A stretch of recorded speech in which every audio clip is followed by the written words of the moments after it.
بدقسمتی سے دور شروع ہو گیا جس کو اللہ کے رسول نے فرمایا کہ میرے بعد 30 سال خلافت راشدہ ہے، پھر ملک عزوز ہے، ظالم بادشاہ کا آغاز حضرت معاویہ سے۔ اب اس پر روتے رہنا وہ بڑے ہیں فلاں، کیا ہے اس میں؟ اللہ کا رسول کہتا ہے کہ فاطمہ بنت محمد نے چوری کی ہوتی نہ اس کا ہاتھ کاٹ دیتا۔ کون سا دین کر لیا تم نے؟ یہ ملوکیت کا شاخسانہ کہ ملاؤں کے ذریعے پھیلایا گیا کہ صحابی پر تنقید نہ کر۔ کون دین کہتا ہے تنقید نہ کرو؟ عمر رضی اللہ عنہ پر تنقید ہوتی ہے برسر ممبر کہ کہاں سے کشتا لیا۔ دین کا جو جوہر تھا اس کو برباد کرنا چاہتے ہو کہ ٹوکو نہ، بڑے آدمی جرم کریں تو انہیں معاف کر دو اور چھوٹوں کو پکڑتے پھرو۔ اسی سے تو پہلی امتیں برباد ہوئیں، کوئی رعایت نہیں کسی کی، نہ یہ گالیاں ہیں نہ جنت دوزخ ہے۔ حقیقت کو سوچنا ہے کہ وہ نظام ختم ہو گیا۔ اور رسول اللہ نے کیوں 2 لفظ بولے کہ پہلے آج جو 30 سال ہے وہ میری نبوت کے طریقہ پر حکومت ہے، پھر ظالم بادشاہ۔ پیغمبر کیوں کہتا؟ یہ کہتا وہ کافر ہو جائیں گے یہ نہیں، تو اس کو توڑا۔ کیسر و کسرا کے قسم خود کیسر و کسرا بن گئے، محالب بن گئے، ریشم بچ گیا، سونے چاندی کے برتن۔ یہ ابو داؤد شرح مسلم احمد دکھائے خود حضرت معاویہ کے دور میں ہو گیا۔ صحابہ کرام روئے کہ یہ حضور نے فرمایا تھا، یہ حرام نہیں کی چیزیں، مانا کہا سب کچھ ہو رہا تیرے میں۔ تو ملوکیت آ گئی، نماز روزہ چلتا رہا اور آہستہ آہستہ اس کو بھی اب سکیر رہے ہیں۔ تا نحال سلطنت قوت گرفت، دین او نقصد ملوکیت گرفت۔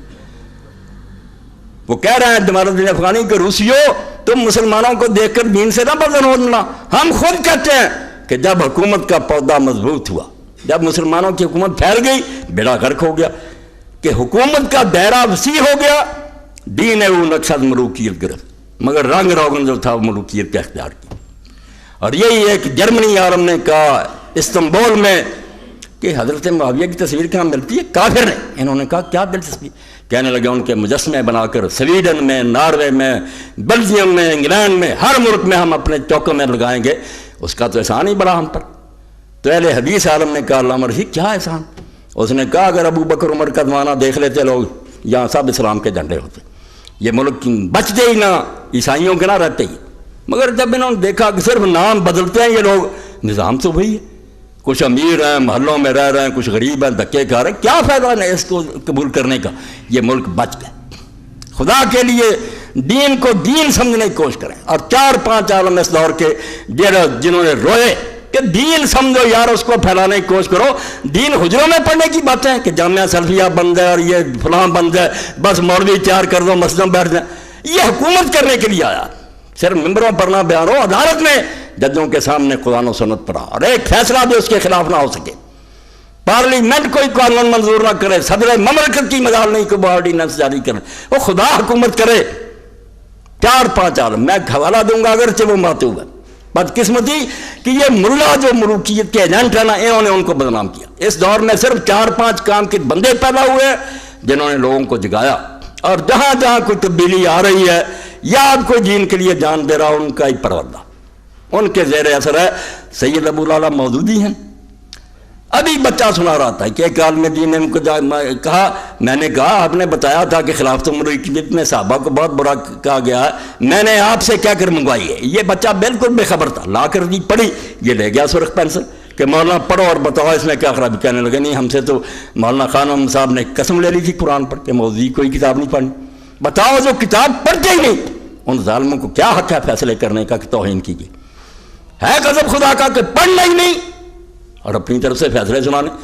اور مصر میں تھا سید قطب شہید رحمۃ اللہ علیہ، جس نے جان دے دی مگر کوئی قبول نہیں کیا۔ اس آخر وقت اس کی بہن کو علماء نے اور حکومت میں مجبور کر کے بھیجا، حالانکہ وہ بھی نہیں چاہتی تھی کہ بھائی کو بچائیں، وہ تو شہید ہونا پسند کرتی، مگر جب گئی تو قطب جو تھے رو پڑے، انہوں نے کہا بہن تو بھی آ گئی، شہادت نصیب ہو رہا، تو مجھے بچانے کے لیے آ گئی۔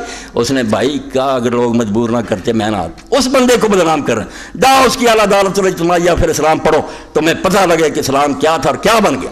خدا کے لیے یہ مدرسے جانا، یہ یا دین پڑھائیں یا مذہب کی کوئی ضرورت نہیں، نماز روزے جانا یہ ہوتے رہیں گے، یہ بھی ختم ہو جائیں، کچھ نہیں بگڑ۔ دین قائم کرو کہ جہاں ہر شخص جو ہے وہ انشورڈ ہو، کسی کو انشورنس کی ضرورت نہ پڑے، اگر امیر ہو تو بیت المال کو پریمیم دو، حصہ دو، زکوٰۃ اور عشر۔